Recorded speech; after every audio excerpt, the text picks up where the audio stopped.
Dennis Digital Show. Today, global warming is a hot topic. In the recent years, many new weather records have been made, and more extreme weather have occurred. There have been taken samples of the air which shows a high level of CO2. The majority of scientists believe that this is no coincidence. They think that the CO2 influences the greenhouse effect and makes the global average temperature higher the more CO2 we add to our atmosphere. Several scientists believe that this is man-made as well. However, not everyone agrees with these theories. Some also think that this is nothing to be concerned about, even though it could be true. Joining us for the evening, we have the politician Ronald, who is currently running for the presidential election in the US. We also have the spokesman for the Intergovernmental Panel of Climate Change, also known as the IPCC, Pal Moore!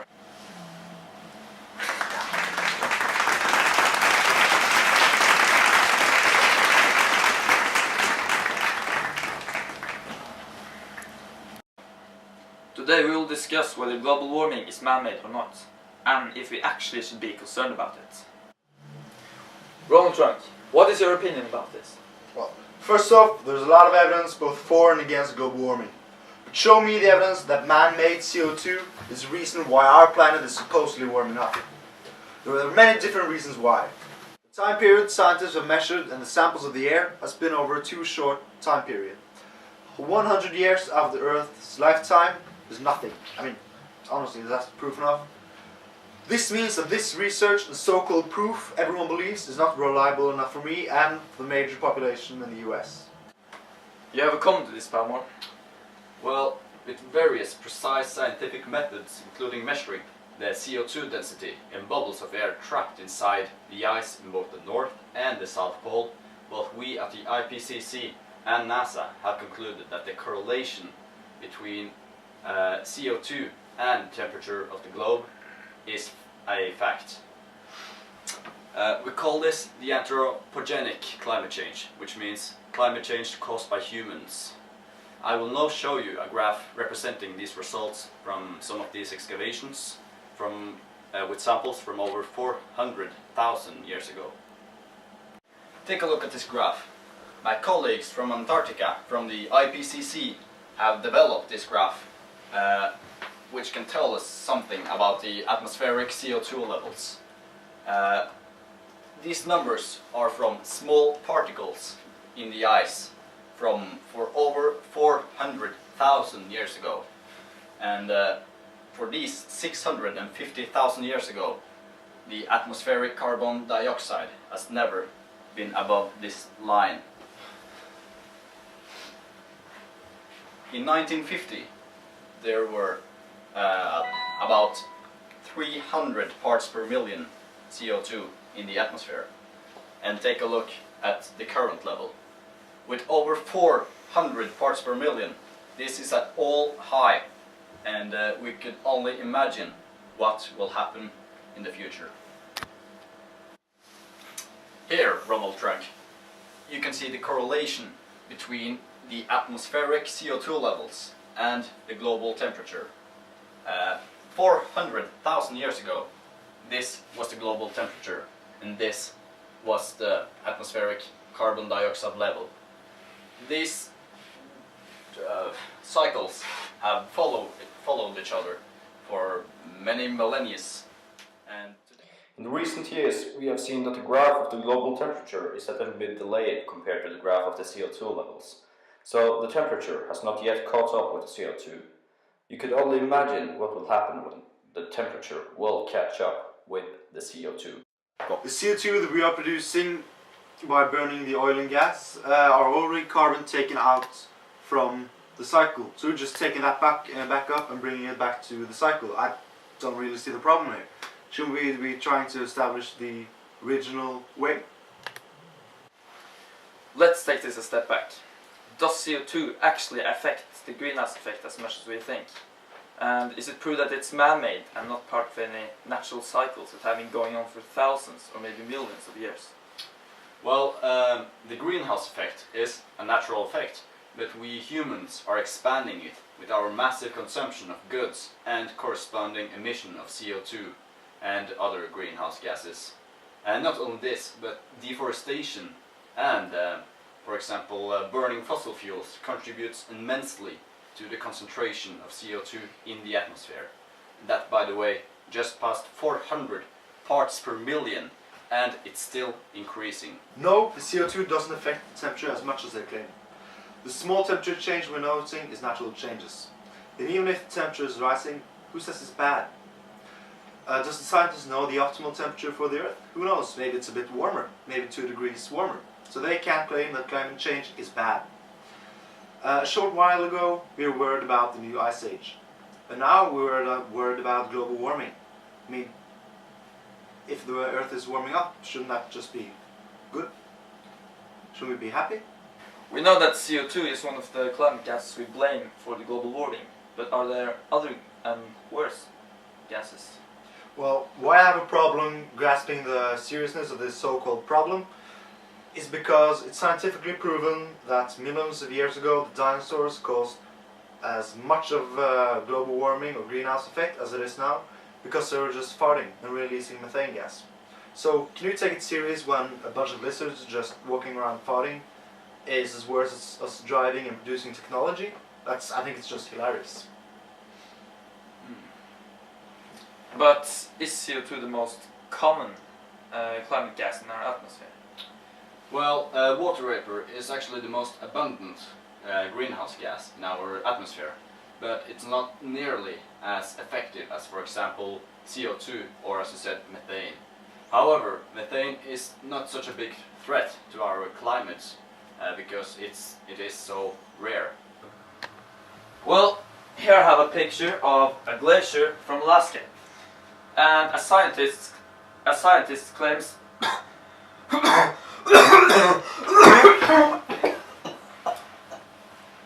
Yes, help him! Help him! Are you okay? Are you okay? You want me to take over?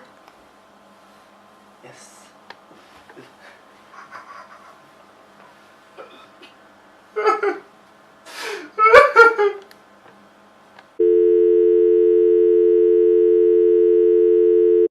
This picture shows the Columbia Glacier located in Alaska and how it's retreating over the course of 20 plus years.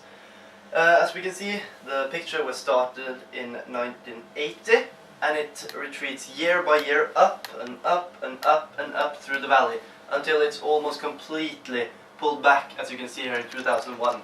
This is directly influenced by the CO2 or the rising CO2 level in the atmosphere.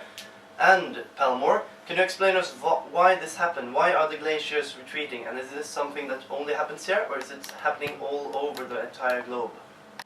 So Palmore, as I tried to ask you before, what is the reason that the glaciers are retreating year by year, as we could see on the picture?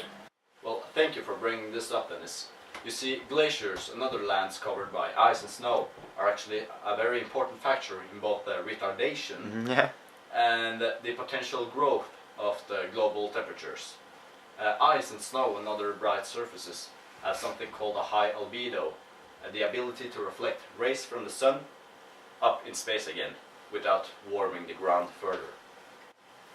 Well, as the Earth is getting warmer and warmer, more ice is melting, decreasing the chance of rays from the sun hitting the ice and being reflected back to space without warming the planet. Instead, the ice is pulling back, exposing new surfaces of either land or sea. Either way, surfaces with a lower albedo than the ice and snow, so the Earth will get warmer. In this way, the ice exponentially melts. The more ice melts, the more surface is being exposed to the rays of sun, hitting the planet's surface and thus warming the planet further.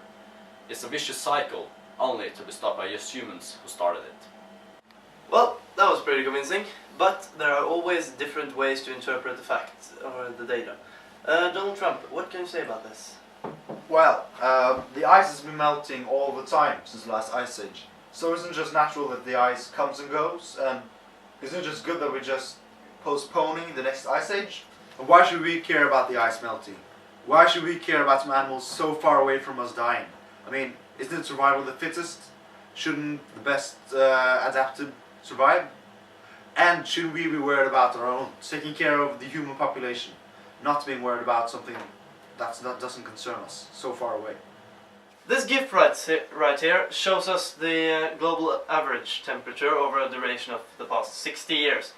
And why is it that these temperatures are rising year by year? And why is this so dangerous, and why is this so discussed for us, Palmore?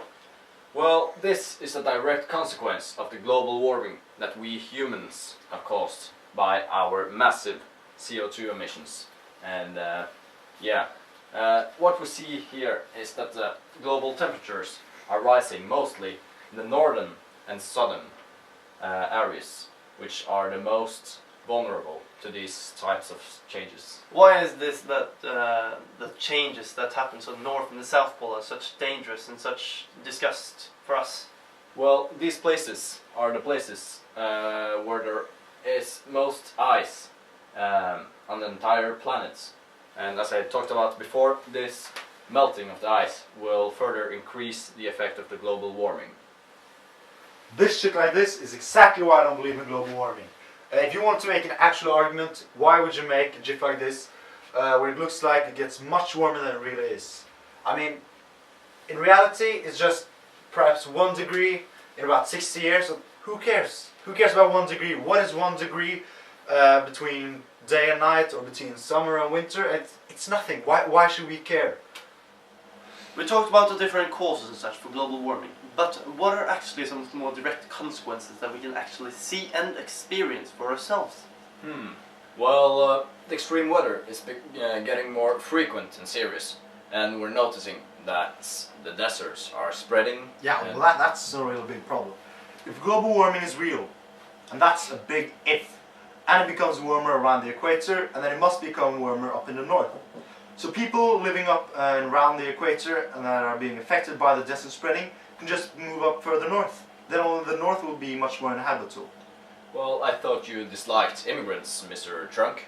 How could you explain this massive immigration wave you will experience if this happens? Well, we'll probably be able to stop most of them coming over here to our great country. But then again, if we can't, we'll just build a giant wall to keep them out. How could you possibly afford this kind of wall? Well, first off, we can stop with this bullshit climate change taxes. I mean, because the global warming is not real. It's something made up by the government, so they have another reason to tax us. Okay? Could you believe this, man? Yeah, but now we move away from this immigration and walls and all of this, and we go back to tonight's topic, that is actually global warming. Scientists have been arguing about water temperature and sea levels. According to numerous studies, the oceans will reach higher temperatures, and this will force many species to either migrate towards colder destinations or die. One theory is that this will disturb the biological diversity and the ecosystems, and maybe even ruin them for good. Due to the rising sea levels, islands and countries lying only a few meters above the water surface will also be in trouble. Trunk, do you think that this is a problem? Well, this is for people who believe in global warming. And even people who believe this must understand that this is extremely exaggerated. Many scientists who aren't paid by Uncle Sam will agree with me on this. What he's describing is very unlikely, and it's a scary story that tell people to keep them in line. Even if the ice on the North Pole melts, the sea level won't rise, because of the ice already floats in the water and is expanded because of the air bubbles in the ice. Well, Trunk, we must think about the life in the ocean. Especially marine mammals have evolved to live in the ocean, and the effects of climate change are rapidly changing their way to live. Many marine mammals require certain temperatures in order to stay alive. Those species that cannot relocate when their homes are getting too hot will be forced to adapt to the increasingly warming sea, or else they will face extinction. Many of these species are being pushed further and further north as the water temperatures increase and will soon have nowhere else to go. Species have always been dying out, and superiors won't have adapted to take their place. This is called survival of the fittest. It's very healthy for creating a stronger and more progressive world. Yes, ladies and gentlemen, tonight in tonight's show we have talked about the different causes of global warming and such, and we all understand that global warming is an actual thing and that it is in fact a threat. We've heard of experts talking about temperature changes and their actual consequences. Glaciers melting, deserts spreading, more extreme weather. Is this actually a future we will be able to live in? And if so, how will it look? Will we have more deserts all over the entire globe, and will people actually move north, and will the United States build walls? I don't think that is our future. So it's up to you, home. How do you think that our globe will look the next 20 years?